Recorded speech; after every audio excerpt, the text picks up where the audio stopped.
இல்லம்மா, எப்ப வேண்டுமானாலும் ஒரு புத்தகத்தை எழுதுகிறார் என்றால் அதை அரங்கேற்றம் செய்வார்கள். அதை அரங்கேற்றம் செய்வதற்கு அப்புறம் தான் அது அங்கீகரிக்கப்பட்ட நூலாக அன்று திகழ்ந்தது.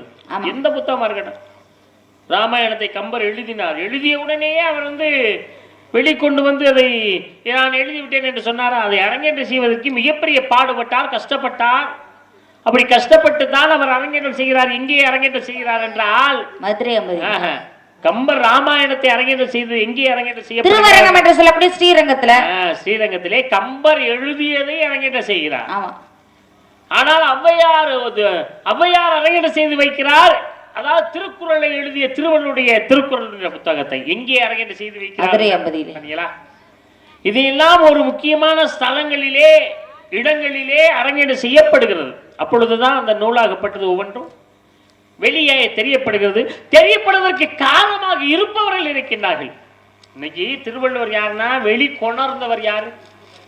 ஔவையார் தான். இவர் தான் திருவள்ளுவர் என்று உலகிற்கு காட்டியவர் வைப்பிராட்டி. ஏன்னா திருவள்ளுவர் பிறந்தவர்கள் மொத்தம் 7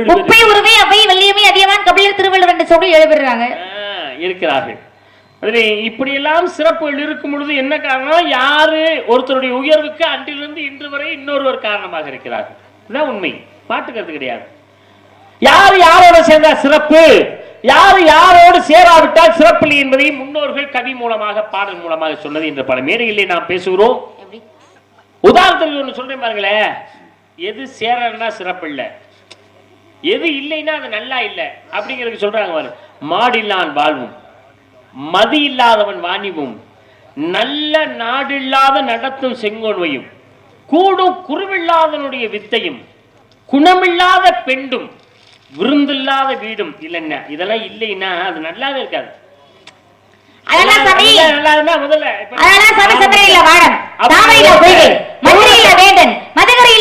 சுந்தர புலவரில்லா தோஷவை சுதரில் வாழ்வு தந்திகள் இல்லா வினை திறமையில்லா மங்கை போலாம் என்று ஒன்றோடு ஒன்று இணைந்திருந்தாதான் எல்லாத்துக்குமே சிறப்பு என்பதை அழகாக எழுத சொல்லியிருக்காங்க. ரொம்ப ஆர்வப்படுறீங்க எனக்கு தெரியுது. என்ன மாடில்லான் வாழ்வும் சந்திரன் இல்லாத வானம் நீங்க சொல்றீங்க, சந்திரன் இல்லாத வானம் சொல்றீங்க, மதி இல்லாத பொய்கை. இதுமா அவசரப்படாதீங்க கொஞ்சம். நீங்க எதுக்காக முந்திரி கொட்ட மாதிரி முந்திரிங்க. ஏன் தெரியுமா? முருகப்புறம் படிச்சே முந்திரி கொட்டுறேன், அதனால முந்திரி பழந்தேன். அதனாலதான் அந்த இதுல முந்திரிக்கிட்டு இருக்கீங்க. கோவப்படாதீங்க, கவலைப்படாதீங்க, கஷ்டப்படாதீங்க, உங்க இஷ்டத்துக்கு பேசுங்க. மதி இல்லாதவன் வாணிமும் நான் சொன்னேன். நீங்க என்ன சொன்னீங்க? சுந்தர புலவரில்லா தோஷபை. நீங்க தாமரை பொய்கை இல்லாத அது சொல்றீங்க. சந்திரலாவனம் தாமரை இல்லா பொய்கை பொய்கைன்னு சொல்றீங்க. மந்திரி இல்லா வேந்தன். இது அவசரம் என்ன? எதுக்காக அவசரப்படுறீங்க? இல்ல என்ன உங்களுக்கு தெரியலையா?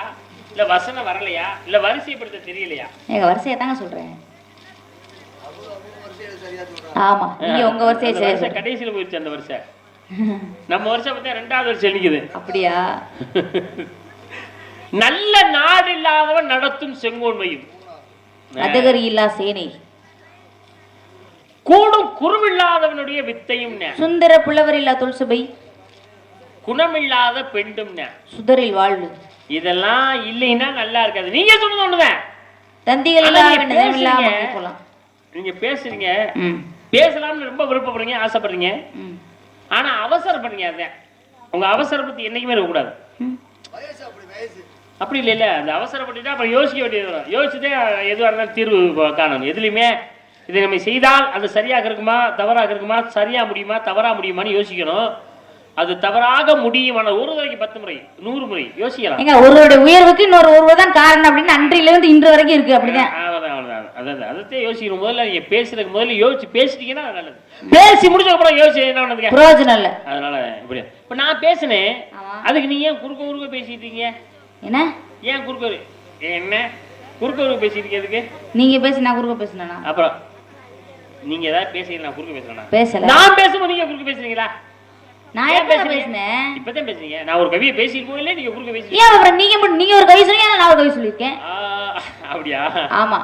சரி, உங்கள்ட்ட பேசி பிரயோசனம் கிடையாது. உங்களை விட்டு ஒரு சில விவரங்கள் கேட்கலாம் இருக்கேன். என்ன வேலைக்கு வந்திருக்குன்னு சொல்லுங்க. நான் தானே, நான் காவலுக்கு வந்திருக்கேன். நீங்க என்ன வேலைக்கு வந்திருக்கீங்க? இது மாதிரி பேசுற பிள்ளை பார்த்தாலே எனக்கு பிடிக்காது. ஏன் பிடிக்காது? இந்த மாதிரி பேசுற பிள்ளைய பார்த்தாலே எனக்கு பிடிக்காது. நீங்க கேட்டு நான் பதில் சொல்லாம இருந்தேனா? அப்புறம் நான் கேட்ட பதில் சொல்றீங்க. நீ என்ன அழகுற, நீ என்ன அழகுற, நீ என்ன, இது என்ன பேசாதே. நீங்க கேட்ட நான் பதில் சொல்லாம இருந்தேனா? கேட்கறதுக்கு பதில் சொல்லலாம். கேட்டு கேள்வி வந்துச்சுன்னா அடுத்த கேள்வி என்ன கேட்க போறான்னு முதல்ல எதிர்பார்க்கணும். புரியுதா? அடுத்து என்ன சொல்ல போறாங்க? அப்படிங்கிற எதிர்பார்க்கணும். அதான் நீ நடக்கிறா வள்ளிநாயகம் என்ன அர்த்தம்? என்ன அர்த்தம் கேட்கிறேன். இல்ல நான் கேட்டு பதில் சொல்லாம இருந்தா பரவாயில்ல. கேட்டு இருமா பதில் சொல்லி முடிச்சுட்டேன்னா அடுத்து ஏதாவது கேட்பாங்க. ஒரு வள்ளிநாயகம் கொஞ்சம் பொறுமை. வளர்ந்து வர்ற பிள்ளை பாப்பா நீங்க இதுல பாருங்களேன், நல்லா கவனிக்கணும். இந்த நாடகத்தை எழுதியவர் தவத்திரு ஸ்ரீலஸ்ரீ டி சங்கரதாசர் சுவாமி. ஆமா, பூர்வ பாடலாம் பாருங்க. நாரதர் வள்ளியிடம் கேள்வி கேட்பதாகும், வள்ளி பதில் சொல்வதாகும், எல்லாமே அப்படிதான் எழுதியிருக்காரு. நாரதர் தான் வள்ளிக்கிட்ட கேள்வி கேட்கிறாரு, பதில் சொல்றது வள்ளி தான் பதில் சொல்றது, இப்படிதான் எழுதியிருக்காரு. ஏதாவது ஒரு இடத்துல வள்ளி கேள்வி கேட்டு நாரதர் பதில் சொல்ற மாதிரி எழுதியிருக்காரா?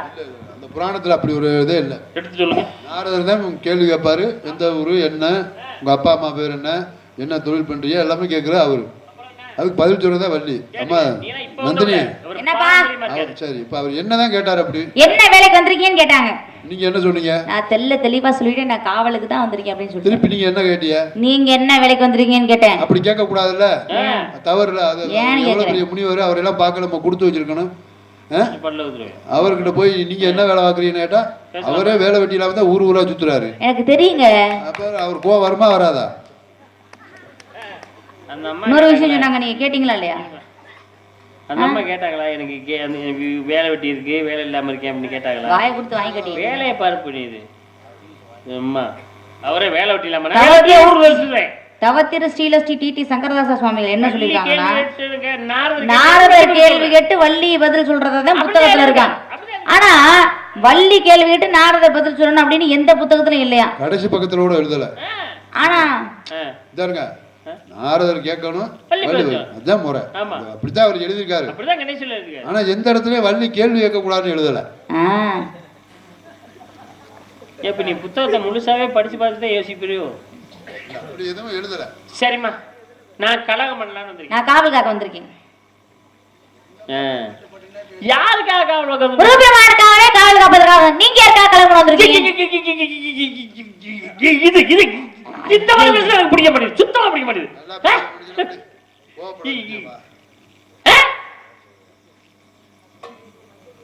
யாருக்காக கலகம்? கலகமே உலகம் தொண்டு, பொதுநல தொண்டு பண்ண வந்திருக்கேன் நானு. அம்மா தொண்டு, அம்மா தொண்டு, அம்மா நான் கூட தொண்டு செய்துதான் செய்ய வந்திருக்கேன். ஆத்தாடி, எம்பெருமான் பெருமானுக்காகவே தொண்டு செய்வதற்காக வந்திருக்கேன். தொண்டு பண்ணதுக்கு ஒண்ணு அறிவு வேணும், இல்லைன்னா அனுபவம் வேணும். ஆண்டே உனக்கு அறிவையும் கொடுக்கல, அனுபவத்தையும் கொடுக்கல. அப்படியே உங்களுக்கு மாதிரி எனக்கு மாதிரியா? அவர் கேட்டாரா? பாருங்க பா, அப்படியே உங்களுக்கு மாதிரியா? ஆளை பாரு. உனக்கு இல்லைன்னு சொல்ல நீ முதல்ல. தொண்டு யாருமா தொண்டு? உங்க அப்பனுக்கு இல்லாத தொண்டு, உங்க அம்மாவுக்கு இல்லாத தொண்டு, நாட்டு மன்னனுக்கு இல்லாத தொண்டு, மக்களுக்கு இல்லாத தொண்டு. என்ன தொண்டு பண்ணுவாங்க? வண்டே பொதுநல தொண்டன் எனக்கு பேர் இருக்கு, பொதுநல தொண்டின்னு உனக்கு பேர் இருக்கா? ஏ சுவாமி, நடிகரவி சிவடியாக வந்த சிவபெருமானுக்காக நெல் அறுத்து தன் வீட்டு குறையை விறகாக்கி நடுகிரவில் உணவு சுமத்து கொடுத்தாரு இளையான்குடி மாறன் நாயனர். அவர் செய்தார் மிகப்பெரிய தொண்டு. நீங்க என்ன பெரிய புல்லாத தொண்டு செஞ்சிருக்கீங்க? உங்களுக்கு பொதுநல தொண்டுன்னு வேற பேரெல்லாம் வச்சிருக்காங்க. வாய் பேச்சன் பாரு. என்ன நடிச்சு டப்பு நடிச்சு போய் 2 மாங்கனிகளை கணவன் மனைவியிடம் உணவு கொடுத்துட்டார். ஒரு கனியை அந்த பெண்மணியால் சிவன் அடியாராக சிவனே வருகிறார். சிவன் அடியாருக்கு ஒரு கனியை கொடுத்துட்டார். ஒரு கனி வீட்டில் இருக்கு. கணவன் வேலைக்கு போயிட்டு வீட்டுக்கு வர்றாரு, சாப்பிடுறாரு. இந்த ஒரு மாங்கனியை அறுத்து வைக்கிறாள் மனைவி. சாப்பிடுகிறார். சாப்பிட்ட உடனே என்ன கேட்கிறார்? இன்னொரு மாங்கனி எங்கே? 2 மாங்கனி கொடுத்துல, இன்னொன்னு எங்க? பார்த்தா ஆஹா, சிவனடியாருக்கு ஒரு மாங்கனியை கொடுத்துட்டுமே. கணவன் மறுபடியும் 2வது மாங்கனி கேட்கிறாரு. என்ன செய்யறது? சிவருமானே, எனக்கு என்ன சோதனை? கையை ஏந்திரான், சிவபெருமான ஒரு கனி கொடுக்கிறார். அந்த மாங்கனி கொண்டு அடிச்சு வைக்கிறார். யாருக்கு? புருஷனுக்கு, கணவனுக்கு. அதை சாப்பிட்டவர் என்ன செய்யறாரு? சுவை மேலும் சுவையாக இருந்தது. என்னடா அந்த மாங்கனி எந்த மாங்கனி ரொம்ப சுவையா இருக்கு? 2 ஒரு மாதிரி தானே வாங்கினா, எப்படி சுவையாக இருக்கிறது? மனைவியிடம் கேட்கிறார். இந்த கனி சுவையாக இருப்ப காரணம் என்ன? சிவபெருமான் கனி கொடுத்தார். எங்கேமா சிவன் கனி கொடுப்பார்? என் கண் முன்னே கொடுக்க செய் என்று கேட்க சிவபெருமானே கையை அந்த அடுத்து ஒரு கனியை கொடுக்கிறார். பார்த்தா கணவன் புருஷன் பார்க்கிறேன்.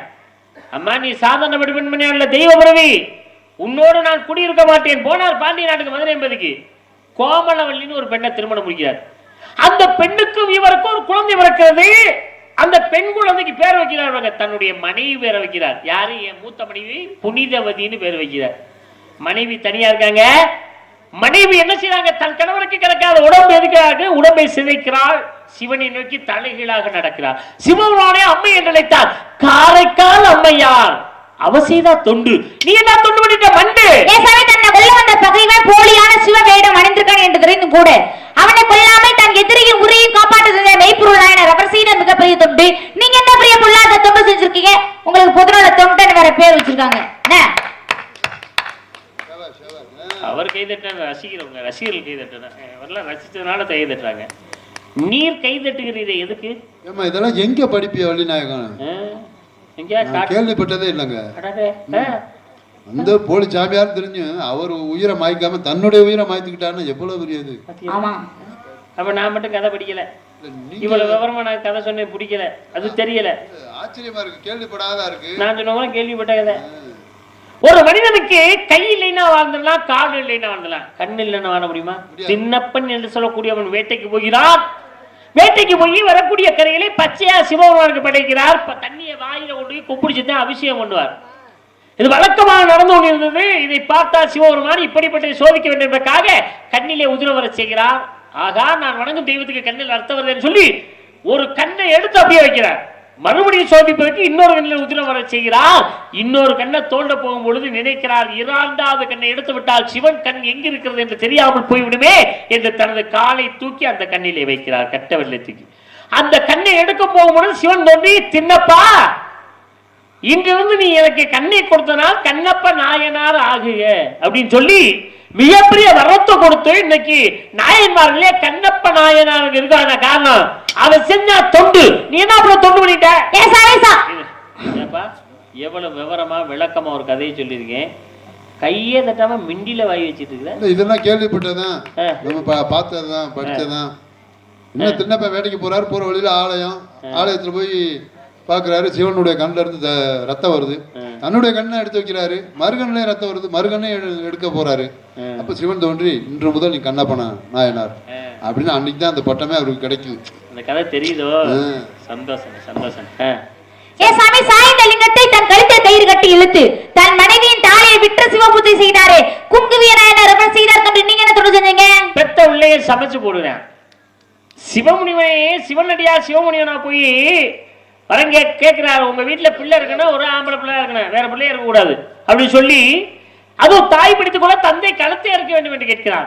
கொஞ்சம் கூட ஈவிரக்கம் இல்லாம ஒரு வீட்டுல ஒரே ஆம்பளை பையன் தான் இருக்கேன், அந்த பையன் வீட்டிலேயே தாய் பிடிச்சுக்கிறாங்க, தந்தை கழுத்தை அறுக்கிறார். பெத்த பிள்ளைய கழுத்தை அறுத்து கொள்றாங்க. கழுத்தை அறுத்து சாப்பாடு சமைச்சு வைக்கும் பொழுது சாப்பிடுங்கன்னு சொல்லும் பொழுது, நான் சாப்பிட உட்கார்றது சரிதான், எல்லா கறியும் இருக்கு, எங்க தலைக்கறி எங்கன்னு கேட்க. ஏன் சண்டே வந்துருச்சு, மயனா இருக்கிற போதெல்லாம் ஏதோ ஆட்டுக்கறி அறுத்து வச்சுட்டாங்க. ஐயா, விருந்துக்கு வந்தவங்களுக்கு தலைக்கறி வைக்க கூடாது, வேண்டாம்னு சொல்ல, எனக்கு வச்சாத்தேன் சாப்பிடுன்னு சொல்ல போய் தலையையும் வெட்டி கறி சமைச்சு வைக்கிறாங்க. சரி, நான் சாப்பிடுகிறேன், எனக்கு துணைக்கு பக்கத்துல யாராவது உட்கார்ந்து சாப்பிடணுமே, அப்பா இருந்தாலும் சரி உட்காரு, அம்மா இருந்தாலும் சரி உட்காரு. அவர் என்ன சொல்றாங்க, எங்களுக்கு பசிக்கவில்லை, தாங்கள் சாப்பிடுங்கள் என்று சொல்கிறார். அப்படி என்றால் உங்கள் வீட்டிலே வேறு ஏதாவது பையன் இருக்கிறாரா? ஐயா, இருந்தால் தற்பொழுது உதவ மாட்டான் என்று சொல்ல. எங்கு சென்றிருக்கிறான்? பள்ளிக்கு சென்றிருக்கிறான் என்றால் அலையுங்கள், ஒரு டீயை கொடுத்து அலையுங்கள் என்று சொல்லும் பொழுது அதை உடனே மகனே சீராளா என்று அழைக்க, ஆமா, அங்கிருந்து நீ வேலை பார்த்துல, நீ அமைப்பாளர், ஒரு டீ எடுத்து வைக்கிறது இல்லையா, நீ வேடிக்கை மட்டும் பார்த்துட்டு உன்னை நொறுக்கிற மாதிரி ஒரு நாளைக்கு அந்த செல்ல நொறுக்கி விடுற மாதிரிங்க. மகனே சீராளா என்று அழைக்க அங்கிருந்து வந்தான். இறந்த மகன் உயிரோடு வருகிறான். அப்படி மகனை சமைத்து கொடுத்தானே பரஞ்சொல்லி சூத்தன நாயனார், அவன் என்ன தொண்டு, நீ என்ன பண்ண தொண்டு பண்ணிட்ட?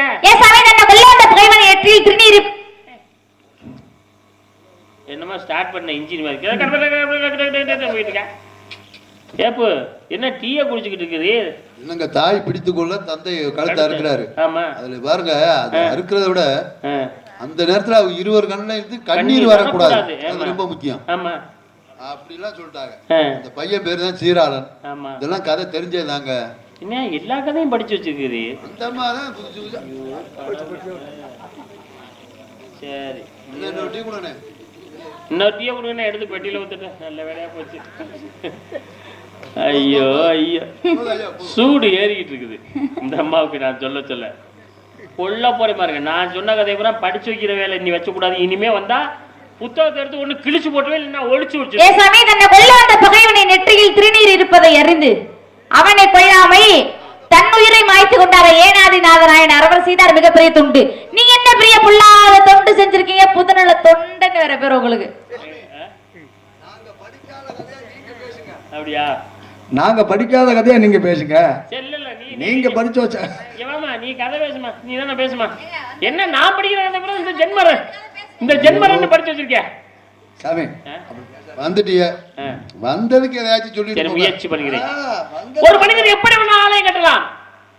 சூதாடுறான், சூதாடி வர்ற பாதி படத்தை தோத்தவனு கொடுத்துட்டான், மீதி படத்தை வச்சு ஆலயம் கட்டினான். எவ்வளவு சிறப்பு பாத்தியா? சரி, சூதாடி ஆலயம் கட்டி இருக்கிறான், பாதி படத்தை தோத்தவனு கொடுத்துட்டான். அவன் வயிறு எரிஞ்சிடக்கூடாதே. தோத்து போயிட்டியா?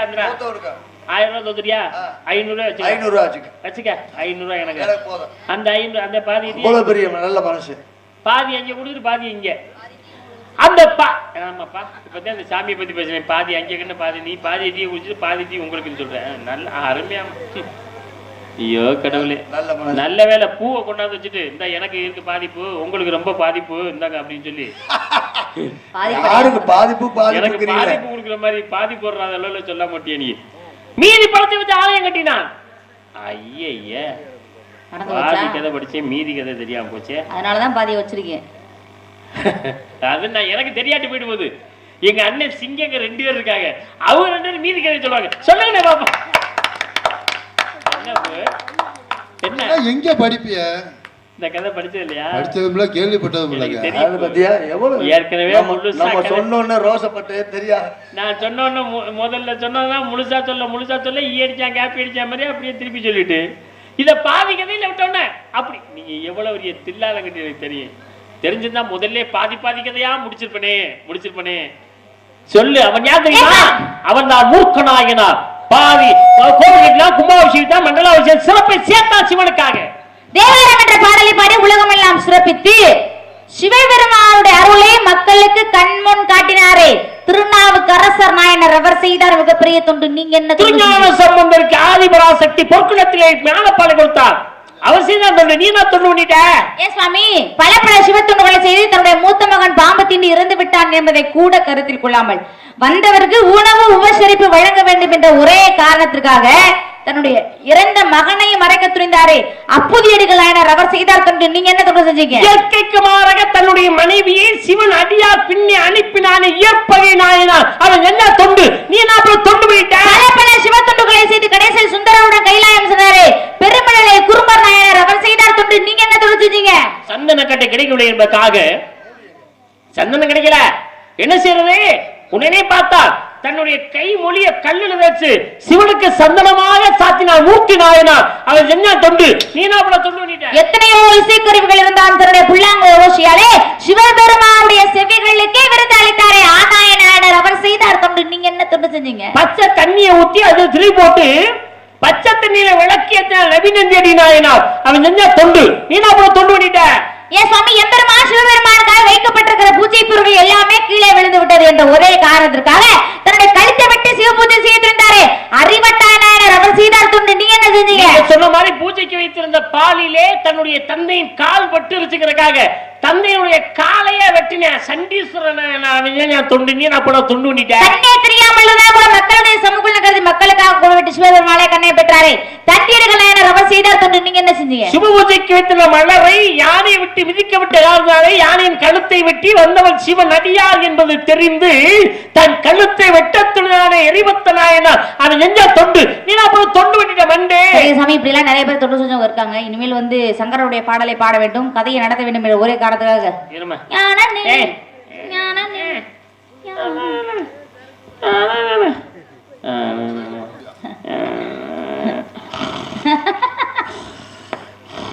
நீயும் பாவம் என்னமா பண்ணுவ?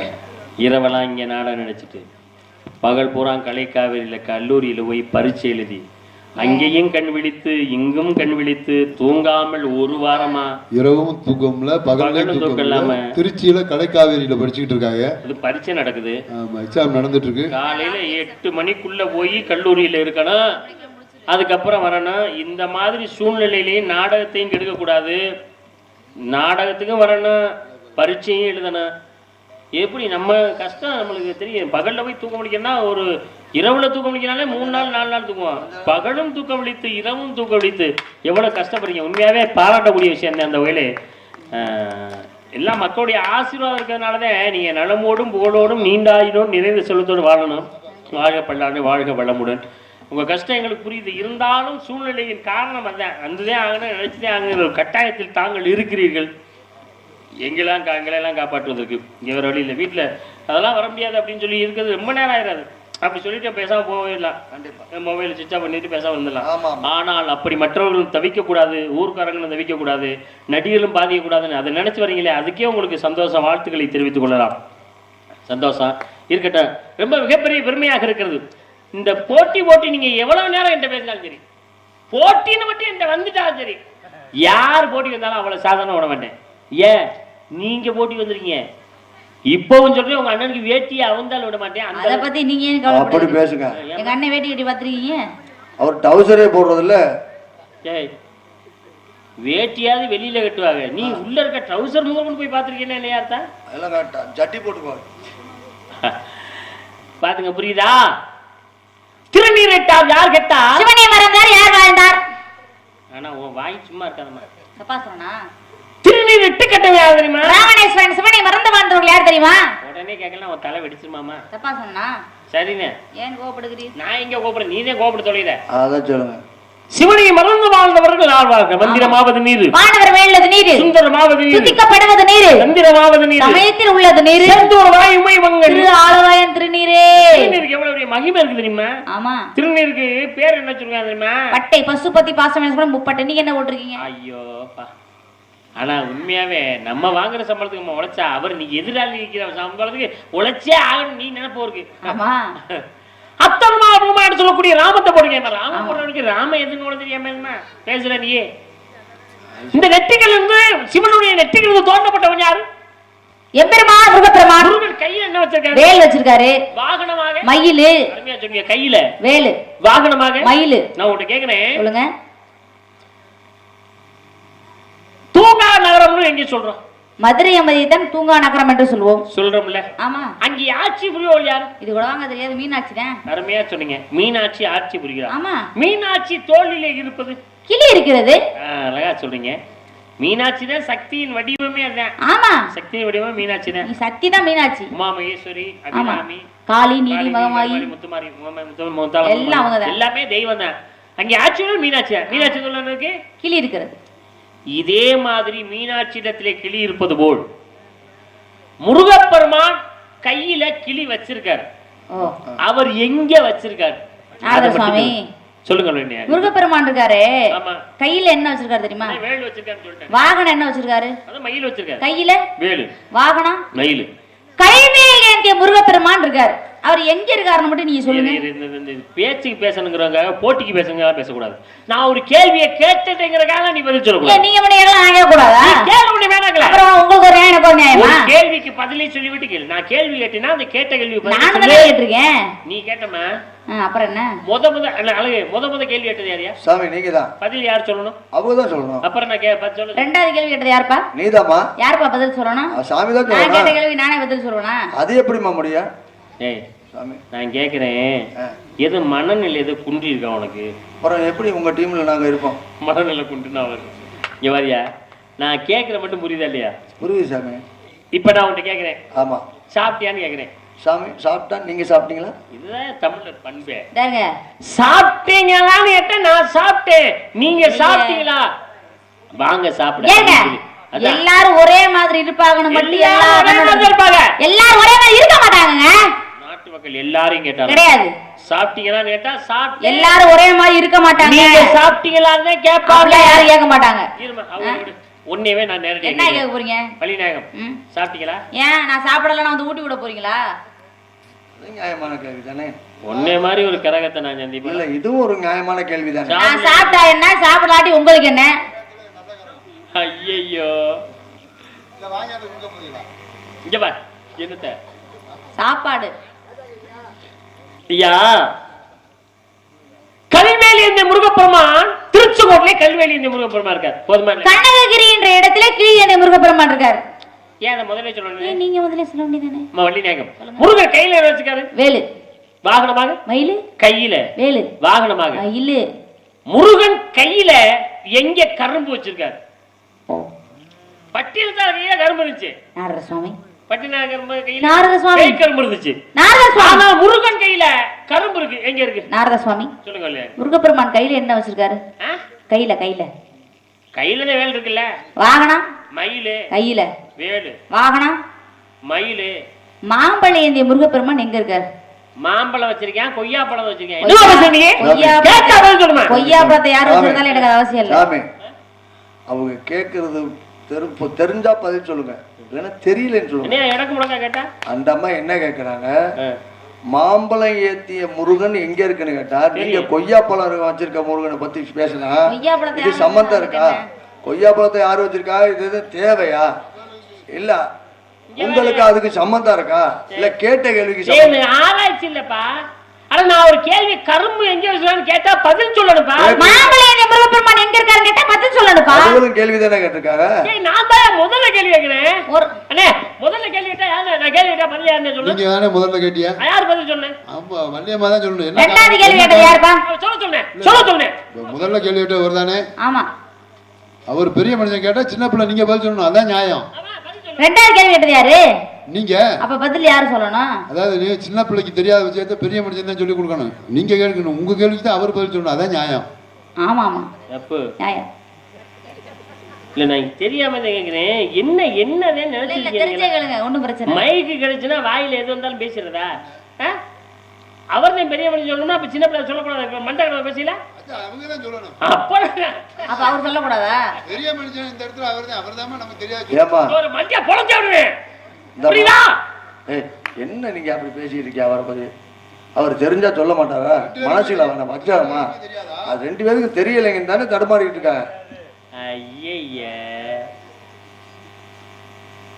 அதுக்கு இதுக்கும் சரியா போச்சு, விடுங்க. திருநள்ளாறிலே முருகப்பெருமான் மாம்பழம் ஏந்திய முருகப்பெருமான். போதுமா போதுமா போதுமா போதுமா. பெரம்பலூர் மாவட்டம் செட்டிக்குளம் என்ற ஊரிலே கரும்பு ஏந்திய முருகப்பெருமான் இருக்கார். போதுமா போதுமா போதுமா. ஏத முதல்ல சொல்ல வேண்டியனே. நீங்க முதல்ல சொல்ல வேண்டியதானே. ஐயா ரெண்டு பேருக்கு அம்மா வள்ளி நாயகம் சொல்லுங்க. முருகன் கையில என்ன வச்சிருக்காரு? வேலு. வாகனம் என்ன? மயிலு. கையில வேலு. வாகனம் மயிலு. தாமரை மலரை முருகன் எங்க கையில வச்சிருக்காரு? நாரத சுவாமி. எனக்கு தெரியும். நீ ஏதோ என்ன பாருங்க. இருமா. நல்ல விசாரிக்க. முருகன் கையில என்ன வச்சிருக்காரு கேப்ப. நல்ல விசாரிக்க போறேன். இருமா.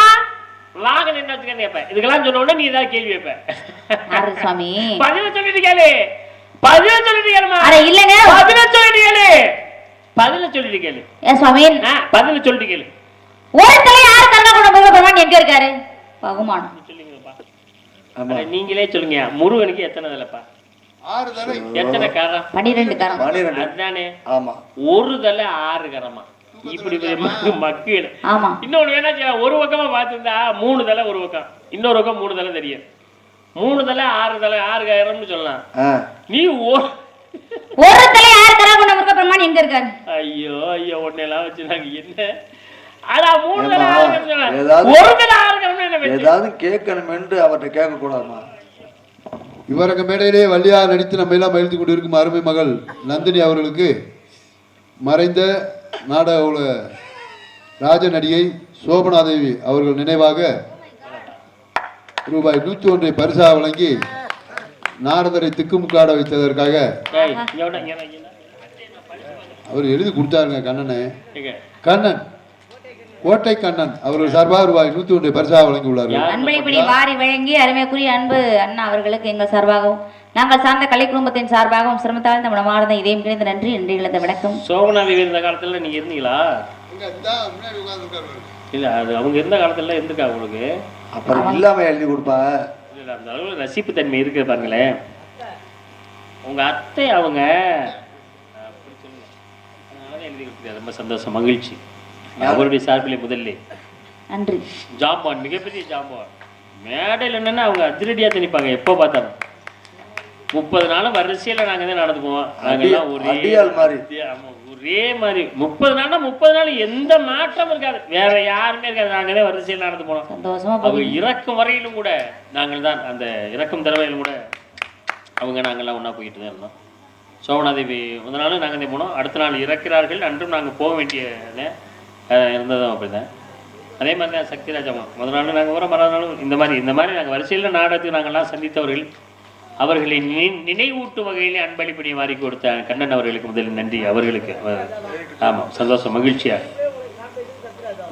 ஆமாம், அதனால மகிழ்ச்சி. அதை பார்க்கும்போது ரொம்ப சந்தோஷமா இருக்கு. இந்த மாதிரி இவர்களெல்லாம் இந்த நேரத்திலே நினைவூட்டு வகையிலே பார்க்கும் பொழுது எங்களுக்கெல்லாம் அவர்கள் இல்லை என்ற கஷ்டம், வருத்தம், வேதனை எங்களுக்கு இருந்தாலும் கூட அவர்களோடு நாங்களும் பயணித்தோம் என்ற மகிழ்ச்சி இருக்கிறத பார்த்தீங்களா, அதுவே நாங்கள் நிறைய புண்ணியம்.